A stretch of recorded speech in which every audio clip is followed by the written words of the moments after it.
जय श्री हरि विष्णु जय सनातनी में आप सबका एक बार फिर से हार्दिक स्वागत है।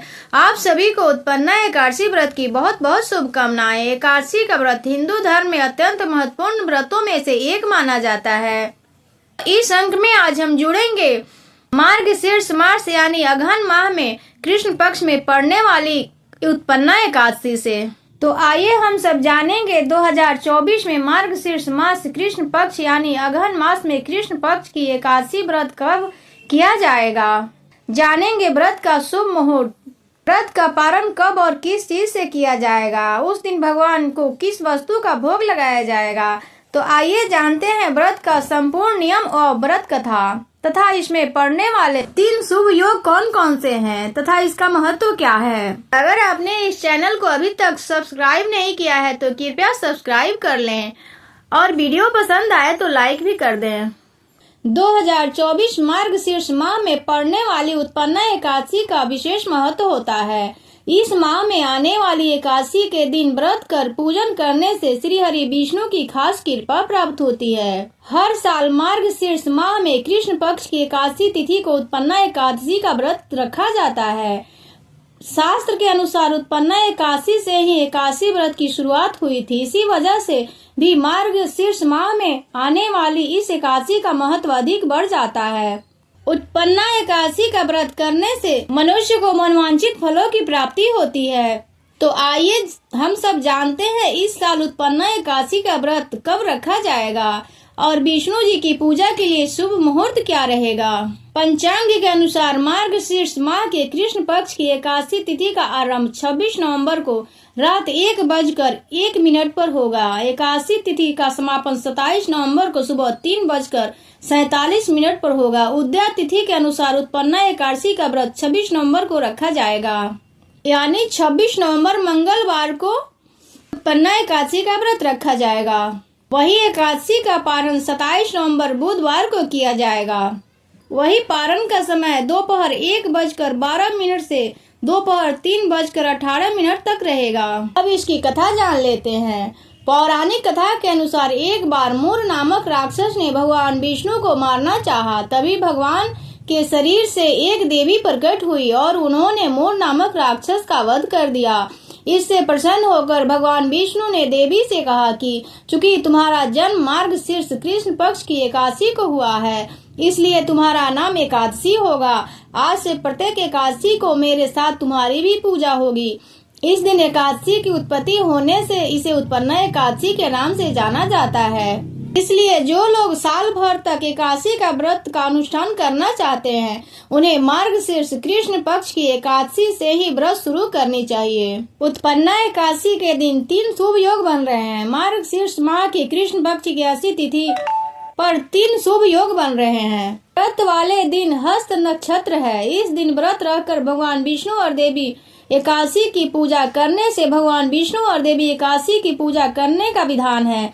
धार्मिक मान्यताओं के अनुसार इस तिथि को देवी एकादशी की उत्पत्ति हुई थी, इसलिए इसे उत्पन्ना एकादशी कहते हैं। इस व्रत की पूजा से पाप मिटेंगे, पुण्य और मोक्ष की प्राप्ति होगी। 3 शुभ योग में उत्पन्ना एकादशी। इस साल उत्पन्ना एकादशी पर 3 शुभ योग बन रहे हैं। प्रीति योग प्रातः काल से शुरू होकर दोपहर 2:14 पर खत्म होगा। उसके बाद आयुष्मान योग बनेगा, अगले दिन दोपहर तक रहेगा। एकादशी तिथि में द्विपुष्कर योग 27 नवंबर को प्रातः 4:35 से सुबह 6:54 तक रहेगा। उत्पन्ना एकादशी पर हस्त नक्षत्र प्रातः काल से लेकर 27 नवंबर को प्रातः काल 4:35 तक रहेगा। इसके बाद से चित्रा नक्षत्र हो जाएगा। अब उत्पन्ना एकादशी का महत्व जानते हैं। पौराणिक कथा के अनुसार मार्गशीर्ष एकादशी तिथि को मूर नामक योग निद्रा में भगवान विष्णु पर प्रहार करने वाला था, तभी देवी एकादशी प्रकट हुई थी। एकादशी का व्रत सारे व्रतों में सबसे उत्तम माना जाता है। एकादशी का व्रत भगवान विष्णु को समर्पित है। अब उत्पन्ना एकादशी की पूजन विधि जानते हैं। सबसे पहले स्नान आदि करके मंदिर की सफाई कर लेनी चाहिए। भगवान श्री हरि विष्णु को जलाभिषेक करना चाहिए। प्रभु को पंचामृत सहित गंगाजल से स्नान कराना चाहिए। अब भगवान विष्णु को पीला चंदन और पीले पुष्प अर्पित करने चाहिए। मंदिर में घी का दीपक जलानी चाहिए। व्रत का संकल्प लेनी चाहिए। उत्पन्ना एकादशी का व्रत कथा का पाठ करना चाहिए या सुनना चाहिए। इस दिन ओम नमो भगवते वासुदेवाय मंत्र का जाप करना चाहिए। पूरी श्रद्धा के साथ भगवान श्री हरि, विष्णु और लक्ष्मी जी की आरती करनी चाहिए। भगवान को तुलसी दल अवश्य अर्पित करने चाहिए। मौली, चंदन, अक्षत, फल फूल, धूप बत्ती, गंगाजल, घी, तुलसी की पत्तियां, पंचामृत और श्रृंगार का सामान अर्पित करने चाहिए। इस दिन भगवान विष्णु के मंत्रों का जाप विशेष रूप से करना चाहिए। भगवान विष्णु की पूजा में घी का दीपक अवश्य जलानी चाहिए। श्री हरि की पूजा में तुलसी जरूर अर्पित करनी चाहिए। भगवान विष्णु को पीली मिठाई का भोग लगाना शुभ माना जाता है। उत्पन्ना एकादशी के दिन माता एकादशी की उत्पत्ति हुई थी, इसलिए इस दिन का खास महत्व है। इस दिन भगवान विष्णु की पूजा और दान पुण्य करना चाहिए, बहुत ही शुभ माना जाता है। मान्यता है कि इस दिन व्रत करने से व्यक्ति को भगवान विष्णु के साथ माता लक्ष्मी का आशीर्वाद मिलता है, जिसे व्यक्ति को कभी भी धन की कमी नहीं होती है।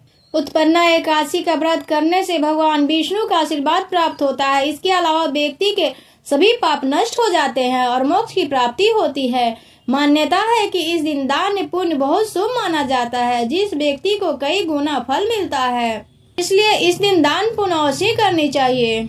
जो भी मनुष्य उत्पन्ना एकादशी का व्रत करता है, उसका पूर्व जन्म के कृत सभी पाप नष्ट हो जाते हैं। उनके घर में दरिद्रता नहीं रहती है, माता लक्ष्मी की कृपा होती है तथा कष्ट और क्लेश नहीं रहता है। इसलिए हर सनातनियों को एकादशी का व्रत अवश्य करनी चाहिए। जय श्री हरि विष्णु। इसी के साथ हम अपने वाणी को विराम देते हैं। भगवान विष्णु सबका कल्याण करें।